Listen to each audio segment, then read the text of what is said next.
Good morning, happy Saturday. You are watching Proof Weight Loss Surgery Works. My name is Mackenzie and I will be your new Saturday vlogger, so I will be wrapping up the week every week for you guys here on this channel. I do have my own channel here on YouTube. My channel name is KenzeRestricted.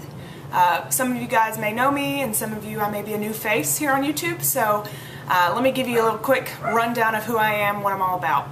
I was banded August of 2010. I have an Allergan 10cc lap band. My first 6 months I had a really rough time with the lap band. I know a lot of people that have experienced that same thing. You know, I wasn't losing, basically because it didn't change my lifestyle. So, you know, after 6 months I kind of got my shit together, as you will, and changed my life. So my starting weight was 212 day of surgery. My highest weight was actually 246.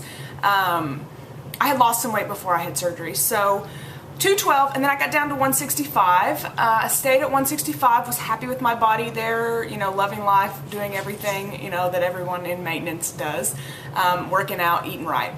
Then I found out I was pregnant and gained a significant amount of weight with my pregnancy. So this was in 2011. We found out we were pregnant in November, and got back up to 227 day of delivery. So I am officially 4 weeks postpartum.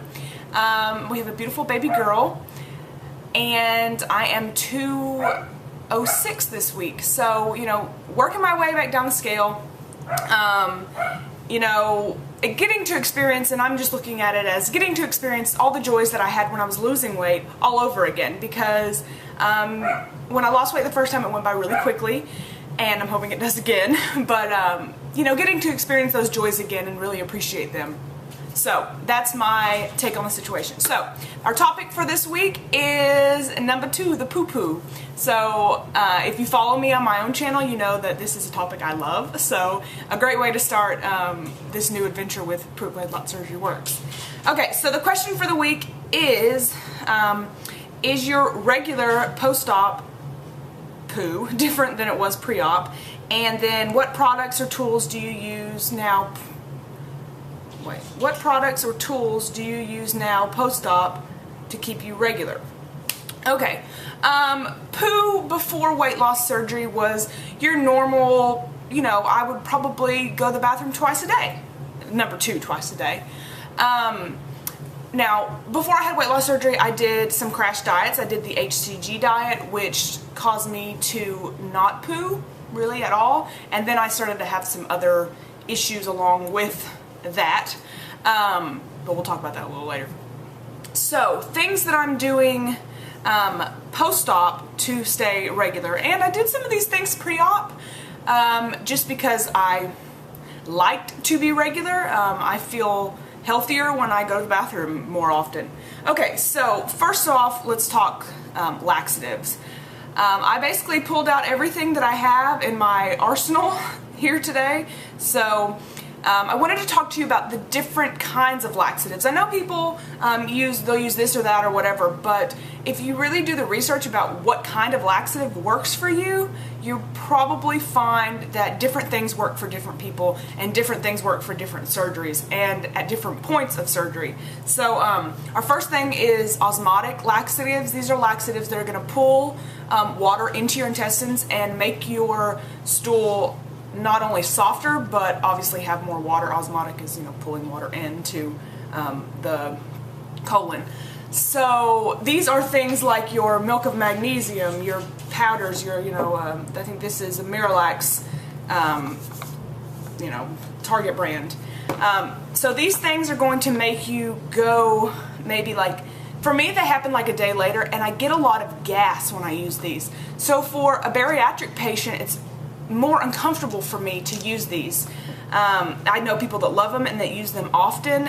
The thing with laxatives are they're very addictive, so you have to be really, really careful when you get into using laxatives on a very regular basis. Part of having surgery is to eat healthy, and part of being healthy is having regular bowel movements. And so if you are depending solely on a laxative of any kind to give you, you know, the relief to go to the restroom, me personally, I would first consult your doctor, consult your dietitian. You know, get some information about the things that you're putting in your body, because using these over a long term is going to cause some type of addiction and can hurt you in the long run. Okay, so that's your first type of laxative, osmotic laxatives. Those are your milk and magnesium, your Duralax, that sort of thing. Okay, next we have stimulant laxatives. Stimulant laxatives are the most addictive laxatives because they work the quickest. A lot of people use them. A lot of people use them and think that they're being healthy. I think that there's a lot of misinformation about these type of things. Okay, so these are your, like these are stool softeners, the little red pills. I'm sure everybody's seen them and used them. I used these postpartum. I was given a lot of painkillers, obviously, having a baby, and painkillers cause you to have constipation. So these are, I want to say Dualistate sodium, 100 milligrams. I was told to take 1 3 times a day. I know people that live on these, and that is very, very scary. Another stimulant laxative is your detox teas, all of your dieters teas, that sort of thing. They have a lot of chemicals in them. You know, teas get away with, they don't have to write all the chemicals that are in here on the boxes, and that's really, really scary, and they are highly, highly addictive. And once you start doing the teas, doing that, doing the stool softeners, you know, X number of times a day, your body becomes dependent on them. You know, that is what addiction is. You are, you know, there's mental addiction and physical addiction. You are physically addicted to these stimulants after you have done them for a long period of time. Have I done them? Yes. Do I do them regularly? Absolutely not. That's why I have stuff sitting in my cabinets that's totally full. Okay, last type of laxative is a bulk forming laxative.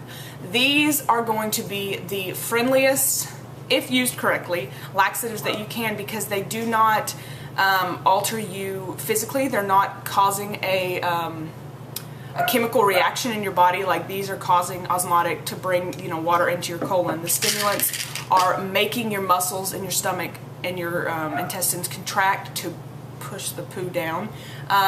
Bulk forming laxatives are nothing but fiber. So the food that you would, you know, if you're not getting enough fiber in your meals, then this will help add to your intake. So these are things like benefiber. You know, these I love. You add them to your drinks. Totally easy. Throw them in your water bottles. You should be drinking water anyways. Also have psyllium husk powder. I do not love this one. This makes the taste weird, and it smells god awful. But I think someone else said that they found a powder that they like. I bought this at the vitamin shop. This is a colon cleanse. I got it at Walmart. This is actual psyllium husk. I can show it to you guys. It looks like, can y'all see? So it looks like almost like a really, really finely milled grain. But if you look at it very closely, you can see it is the husk of something. You know, it has a form to it.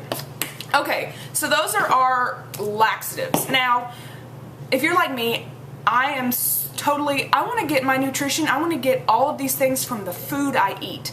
I don't want to have to add a pill, I don't want to have to add a, you know, because I would put this psyllium husk in like pureed strawberries, or I would put it in applesauce and eat it. I don't want to have to do that. I would rather have a regular bowel movement from the foods that I'm eating on a normal basis. So things that I eat that help me go are things like broccoli. I know a lot of people with the lap band at least have trouble eating vegetables. The number one thing I can suggest you buy is a steamer, and then steam the crap out of them.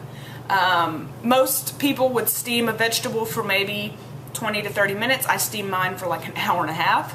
They're basically mush when I eat them. But I know that I'm still getting most of the nutrition from them, because anytime you cook a vegetable, the nutrition starts to go. But I am getting some nutrition, and I'm getting the fiber because the fiber doesn't break down. So I can still eat a lot of vegetables, and that's how a lot of people ask me, how do you eat so many vegetables when you have lap band? Well, I cook the crap out of them. I never microwave though. I always steam. You keep a lot more nutrients with steaming than you do if you stick it in the microwave, or if you boil. So just a thought. Also, I eat a lot of grain. I do, this is like almost empty. This is granola. Be careful with granola. It has a lot of calories, but I add that into Greek yogurt, that sort of thing, or I will add flaxseed. Also, I eat a lot of just oatmeal. Oatmeal, any kind of oats. If you can still do like tortillas, find a high fiber tortilla. Anywhere you can add fiber into your diet is really going to help you. Okay, so then my #1 secret weapon ever is my all-time favorite thing in the whole wide world, pickled okra, or okra in general. This to me is #1, a ton of fiber. It's like nothing but fiber. And also kind of works like milk and magnesium for me, or a Duralax or that sort of thing. The poo is slimy, so if you don't like the slime in okra, I know a lot of people like are turned off by that. I love it. It's my favorite thing about it. But it definitely works. I have a ton of okra. I have like every brand they sell in the store. I eat probably at least 2 little spears, 3 little spears a day. It keeps me very regular. For sure. Okay, so another thing, hold on. Water obviously is going to keep you super regular. So if you're not drinking your water, you're probably not pooing. So, oh, and also caffeine is, for me, a laxative. I think that caffeine is considered a stimulant laxative. Let me show y'all what I drink. Okay, so if you were at the meet and greet this year, you probably saw the vendor from Big Train. I have been a Big Train fan forever. They were always like my secret, ooh, it's so good coffee that I would eat, you know, drink very seldomly because it was so high in calories. But when I saw that Big Train came out with a protein drink, I about cried. I was so happy. So I have every flavor of their protein coffee. Just to give you a quick little rundown, these are like 20 grams of protein for 130 calories. I hope you guys will stick around and continue to watch Proof Weight Loss Surgery Works. Tomorrow, Rosemary will start us off with a new question, so stick around and get all the information you can from these amazing vloggers, and I will see you and wrap us up on Saturday next week. All right, talk to you later.